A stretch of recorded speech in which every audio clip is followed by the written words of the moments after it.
monsters abound here, and welcome back to Total War Warhammer 2 and part 16 of my Cylostra Direfin Campaign. Now, don't forget there is a poll up for the next campaign race, because obviously we're getting quite close to a victory here, I think. I mean, I feel like the Vampire Coast, the victory conditions aren't very stretching, are they? They're not difficult to complete, so there is a poll up. Check the description. I will be honest, currently Kemmler is running away with it slightly. He does have 33% of the vote and 53 votes in total, and Vlad von Karstein is currently the next closest with 9% of the vote. So as you can see, I feel like Kemmler is definitely running away. Kemmler and Kell, who loves orange soda? Neither of them really, but they do like killing people and then raising them as their undead servants, so that's very nice. Also, one person has voted for Aachen. Now, you might think you're funny, but I think if you do a lot of soul searching, you'll realise that was the wrong choice. Okay? Now, I'm not going to say anything more about it, but you know who you were. It's not big and it's not clever. Okay. So, last time we decided we're going to move on Galleon's Graveyard, and we've currently got Ellie. The galleon awaits. That's right, and Cylostra sort of heading in that direction, although I think Ellie's first going to try and scoop up some of these things. Cylostra's going to grab this. Basically, we're going to see if we can get some buffs for the army, because if we can, it's going to make our lives significantly easier. Meanwhile, Captain Sharky took the Fallen Gates and took horrendous damage fighting some stupid skeletons. Good job there. And we also need to deal with Steiner von Dahl? That guy. Dealing with him. So we need to go and do that next. I don't know where Hatmus has gone, but I don't think he's anywhere nearby. Don't presume my patience, but speak all the same. Okay. She currently quite likes us. She doesn't like the fact we released troops of the exiles from the Hex, though. Did we? Maybe. Not a big deal. Right, okay, so that's okay, but we probably can't get military access, which means we... There is a Skull Island over here, though. Yes. Do I feel like Captain Sharky can do that? I mean, I'll give him something to do.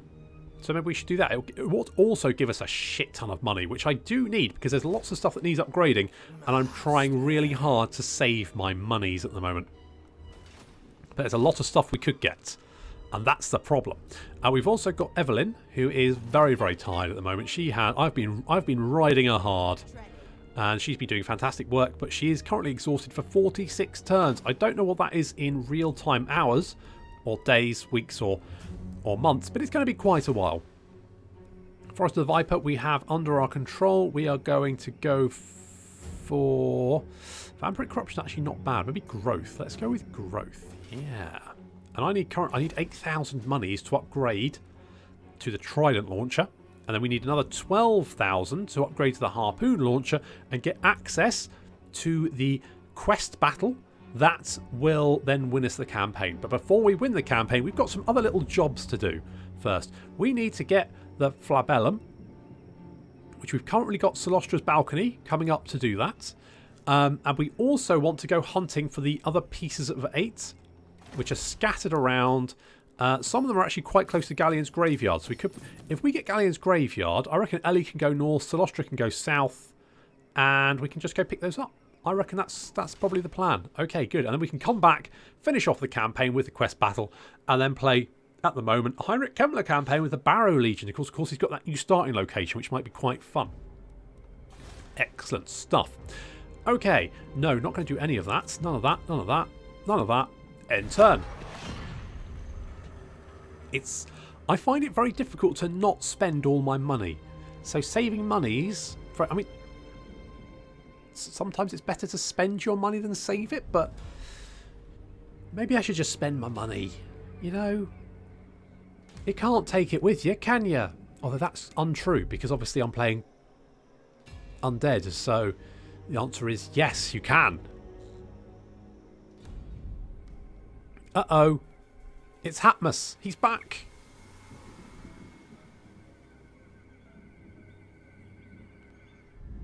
That's not good. Did I have time to replenish? I don't know. Oh no. Oh no. Oh crap. That's not good. Okay, George. George. Gaze of the Gash. Curse of Undeath. Let's go with Curse of Undeath. And Jake Heel is going to get... let's give him Always Ready. Got Dragon Hound, we've got Tormentor's Sword.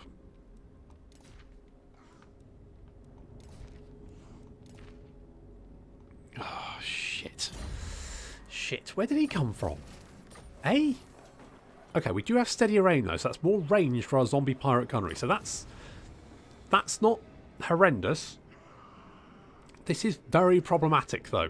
But we have completed the next part of the Bordello Flabellum. Cylostra longs for the fame she enjoyed many decades ago when she was the favoured court singer of Bretonnian royalty. Many years have passed since those glorious days, and now Cylostra's more sinister reputation as a terrifying, murderous phenomenon of the seas is known only to those who frequent the ports and coastal cities bordering the Great Ocean, where her terror is spoken of in hushed tones by petrified sailors lucky enough to escape the paralysing clutches of her voice and the murderous grasp of her unliving crew. For this vainglorious diva, the world is not enough. Cylostra has set her heart on stardom and becoming a household name again. The eyes of the world should be on her once more, and those who don't know of Madame Captain Cylostra Direfin soon will. Tell the stern, we need 4,500 infamy. I think we've probably got that. Yes, I think we're okay. That seems like an odd way round. You'd think it'd be 4,500 infamy and then build the balcony, because getting infamy is so bloody fast that you're bound to hit the 4,500 long before you get the balcony. But let's just go. Let's go look beyond that for the moment. Okay, so we've got that battle coming up. That's going to be tricky. Where to? We're going to head in Full speed ahead. this Locking direction. across. And over here in this direction. Okay. Now, we're not at war with Noctilus as of yet. And we don't have any kind of treaty with him either. So we can easily slip up and hit him. So that's going to be okay. Okay, research-wise, I think I'm going to get Master Gunner. An expert in his field, able to keep his head under pressure and with a dead-eyed stare. So that's gives you a follower that increases the range of gunnery mob by 15%, which is quite nice. Okay. Okay. This is going to be... The galleon awaits. Ooh, that's going to be tricky. Okay, you've got Tomb Guard. And all these guys have shields, so our gunners are going to be of limited use. We can definitely take down the Ushabti, though. Admiral of the fleet. Oh, we've taken so much damage. Okay, we do have the Rotting Prometheans, though. Okay, it's going to be tricky, but I'm cautiously optimistic. Cleanse them of life. It's Spoils pretty for even. all. Let's see if we can cancel Hatmus once more.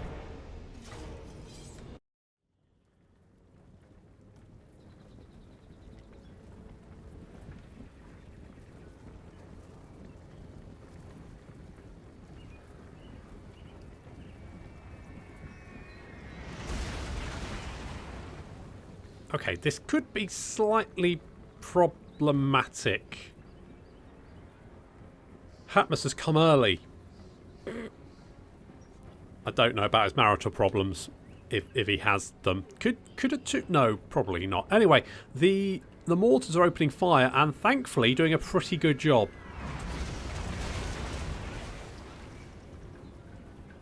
Fairly well, anyway. We need to get these mortars need to do the heavy lifting, because if they do not save us, if they cannot hit the target, if they cannot do as much damage as possible before these guys reach our line, we are screwed. Come on, big hits, heavy hits. That was pretty good. That was pretty good. Okay, more like that. That would be fantastic. So we've got our gunners at the front, already opening fire. Hopefully doing some nice damage there, hitting the skeleton archers. Basically the only unit which doesn't have silver shields. So silver shields, of course, give them 50%? 55%. 55% missile resistance, which is not great. Thankfully they don't have Scarab Swarm, because if they had Scarab Swarm this might be a very short battle. Over on the right flank, our mortars have done fantastic work and done a lot of damage. These units over here already not very happy. The Ushabti are going to hit the Rotting Prometheans, but the Rotting Prometheans are quite a lot more tanky than the Ushabti units usually have to deal with. Normally they're cutting their way through infantry. The Rotting Prometheans are going to stand there and take this. Because if those guys got in amongst our Zombles, it would be goodnight Vienna. Assuming the Zomble's name was Vienna. Okay, victory is already in our grasp, which is very nice. So our Zombles are hitting on the right flank there, and Captain Sharky has engaged the enemy Tomb King. It's Sharky v Hatmus, the grudge match. Unfortunately, Ushabti have been spawned right in our mortars. That's the worst place to have Ushabti, in your mortars. Oh, frightful. Thankfully, George is here with some summoned Zombles to try and, you know, lessen the impact. I did say that Ushabti would be cutting their way through the Zombles, and in fact, there we go, cutting their way through Zombles. But our gunners have managed to turn around and are picking off the Ushabti, doing a lot of damage there, while the melee Zombles just sort of soak up the damage. So fortunately, we've managed to heal up our mortars, so that's fine. And the Ushabti have been dealt with and driven off by George. Nice work, George. On the left flank, Colonel Claw is... I do like the Mongols. The Mongols are really a really strong unit. Really nice. And Prometheans as well, again, very tanky. A very tanky unit. And you can see they are just tanking these skeletons here, while our mortars can concentrate on blowing huge holes in the massed ranks of skeletons. That's excellent stuff. The enemy Tomb King back there, you can see Captain Sharky finishing him off. Come on, Sharky, get in there. Give him a prod. That was some Zombles, but close. No, again, that's just some more Zombles. Give it another shot. Go on, this time with feeling. There we go, you got him. Nice work. That's Hatmus dead. And with Hatmus dead, the rest of his army is going to start crumbling away.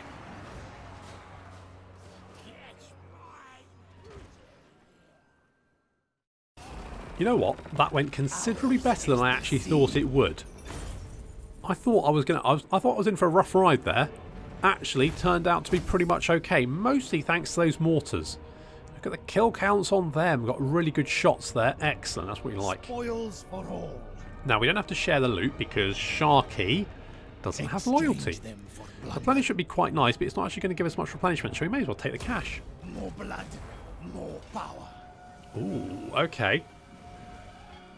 So, a self-obsessed singer needs a doting audience, and Cylostra is well aware that it's the Bretonnians who appreciate her talents the most. After all, it was the Bretonnian king who once favoured her above all other court singers, frequently inviting the diva to give private performances and serenade eminent guests at important stately banquets. On the other hand, Cylostra is technically still well overdue for a high-profile performance before the High Isles of Ulthuan. Many years ago, when the lamprey succumbed to a storm in the eastern straits of the Great Ocean before Cylostra's transformation, she was on an important diplomatic voyage to sing before the Phoenix King. A treaty of great import was reliant on his pleasure in her performance, for the elves believed good art, music in particular, to be as valuable as gems and gold. It was an important engagement, so surely the High Elves will still be waiting for her. To find an audience, Cylostra could head east from the Isles of Northern Urvesi towards Bretonnia, retracing the fateful voyage which led to her transformation into the eternally vengeful spirit she has become. Alternatively, she could head straight towards the southern end of the shifting Isles, where the High Elves' old world shipping lanes are located, following them directly into the great elven port of Lothern, and hopefully to the Phoenix King himself. I mean, we're heading to Ulthuan anyway, aren't we? One of the things I would like to do is take Ulthuan and construct. I think that Cylostra has a special building she can create in Ulthuan. I would like to build that. So let's get an audience of High Elves. So move any character to the following region. Cairn Thel. The Shifting Isles, ever deceiving by their very nature, constantly manifest illusions which protect the eastern coast of Ulthuan from unwanted invaders. If Cylostra can somehow find the merchant ship routes used by the High Elves to get to and from the Old World, the way to Ulthuan and the Phoenix King could be ascertained. These secret routes are rumoured to go right through the Shifting Isles, but Cylostra will not be deterred by the High Elves' smoke and mirrors. Okay, no problem. We can do that. In fact, can we recruit an agent here?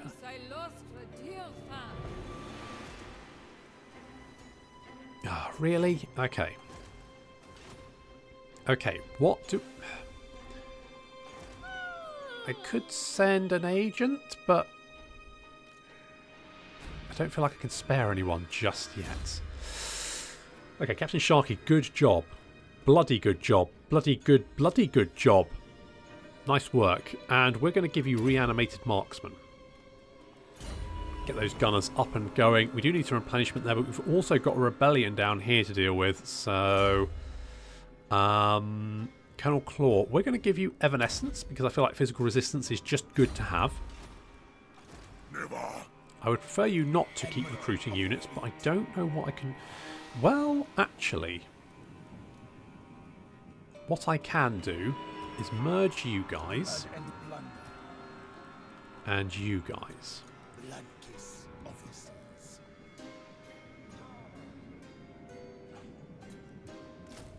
Let's get a couple of you. And I could get you guys just to... screw it. I feel like Captain Sharky needs some good units. Okay, that's good. We did spend some money. We can't get the next thingy, but maybe I want to... I mean, actually, what's this? This is 720. So that's another 120, which upgraded with that is another 80 on top of that. We could then get the buried treasure chest.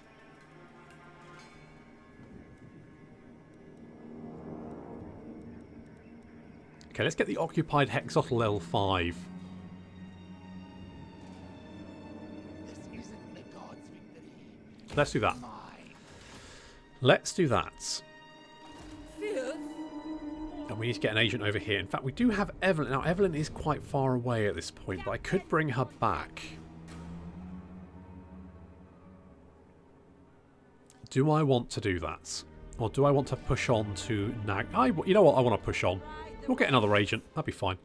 Karen Carr. We could put a pirate cove there, actually. Could put one there. That's an option. We've got options. Options are good. It's nice to have options.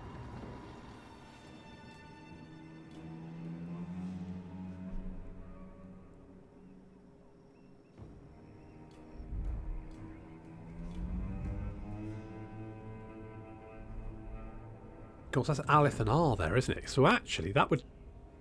I mean, an agent action to put a pirate cove there would actually work out quite nicely for us.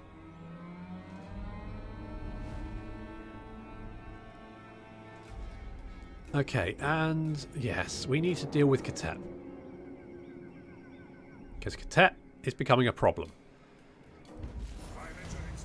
Okay, they besieged us, but that's not necessarily a problem. We've got Master Bates here who can have a blunderbuss. Apparently, if you put... So blunderbuss gives you more shots each shot. But if you put them on a rotting Promethean, apparently it removes the benefit of that. So I don't really need him on a Promethean, so I probably won't put him on a Promethean. Oh shit, I forgot to... It shall be done. Navigating. Okay, never mind. Let's remember to go back into normal stance. Grab that. Sail to the wreck. Yes. The problem is, if I auto-resolve, I might take a lot of damage. I've kind of been... I've been hurt by Ultra Resolve too many times to trust it. So, I'm going to fight this one, I think.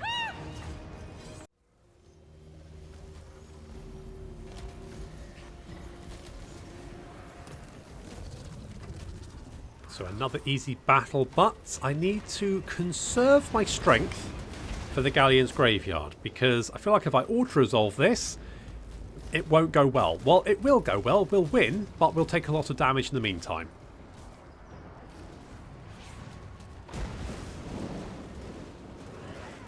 And I need to conserve our strength until we've captured Galleon's Graveyard. Once we've got Galleon's Graveyard, of course, we can use that as a base to attack from.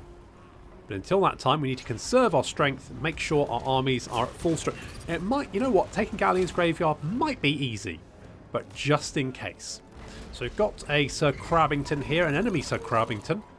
I mean, I'm going to be honest, this creeps me out quite a lot. Watching the Sir Crabbingtons. Ugh, oh, you know what, that actually gives me chills. It's actually quite creepy for me. Ugh. Anywho. We're shooting it in the face with a cannon. Down with this sort of thing. It's basically what I'm saying. The deck gunners also doing... The deck gunners have got quite a good missile attack for dealing with stuff like this. You can see we're doing quite a lot of damage there. Very nice. Quite easy for them to hit. Taking big chunks out of it. Very good. Meanwhile, Depth Guard there, they've taken a lot of damage. We're basically just sort of like whittling down the units. If we can drop them down to about half strength, then our gunners can mop them up nice and easily. You can see the enemy Sir Crabbington is not having a good time. He's getting shot up. He's trying to charge. He's taking a lot of fire.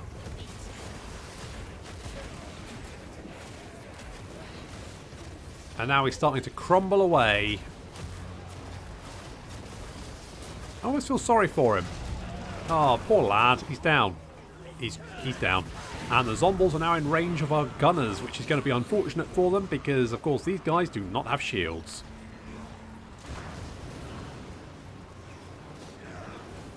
Richard is charging in. Looks like, I think was the Vampire Fleet Admiral trying to cast something and Richard just put a stop to him. Richard does not give a shit. He's just cutting his way through zombies. He has battered this guy. He's absolutely Richard is... He does not give a shit, does he?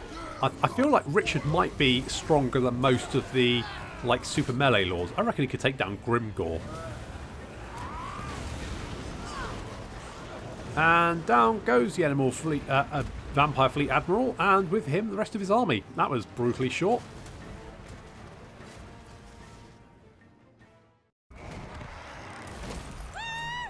That was way better than Auto Resolve, wasn't it? That was... I mean, we lost 10. I'm fairly sure we would have lost way more than that in Auto Resolve, so... I'm happy with that result. We could do that, but... I'd rather have the plunder. Me too, Cylostra. Me too. We'll take the plunder. Thanks very much. We've got Armour of Fortune and Lost Cargo. It's not quite what I wanted, but it's fine. Madam Cylostra Direfin. You've got Charm Shield, but you know what? We could give you... I mean, you've already got 90 physical resistance and 23% ward save, so this would give you... Well, we'll have to wait one turn, but still, that's going to be quite a lot. So...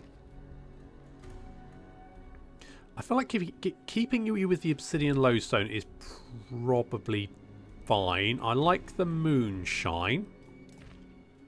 And we literally don't have... We've just got a boy seaman over there. We don't have that many followers. But that's okay, I guess. Okay, Richard. Nothing more. Whoa!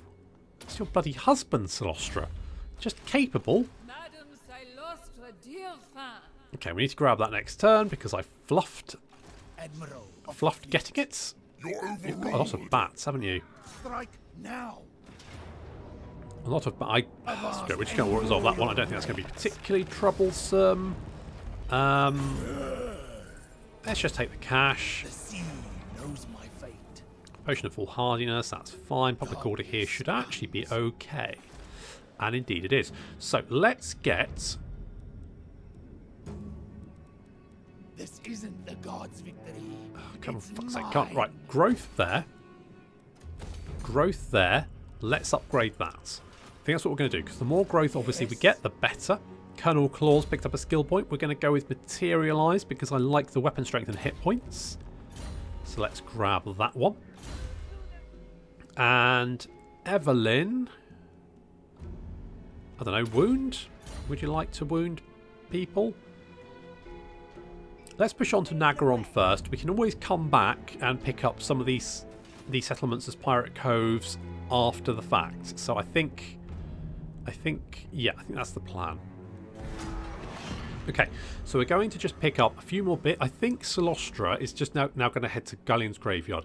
We'll get that last little spot with Ellie, and then we'll head on to Galleon's Graveyard to reinforce. Now, we are running out of time for this episode, so it looks like Galleon's Graveyard is going to be in the next episode. But it definitely that's definitely what we're going to do. We're going to go and say hello to Noctilus. Noctilus does have a fantastic... He's got a very Tomb King beard, hasn't he? Very Tomb King beard. Hello. You coming down to see us, are you? That's okay. We can deal with you. We can deal with you. Okay, let's grab this. Alright, so we're going to explore the island. Ronnie Drakenfort. Okay, that doesn't look particularly difficult, but again, we are going to fight it. Because I don't like Ortrazov. Unfortunately, that's going to have to wait until the next episode. So thank you very much for watching, and I will see you next time.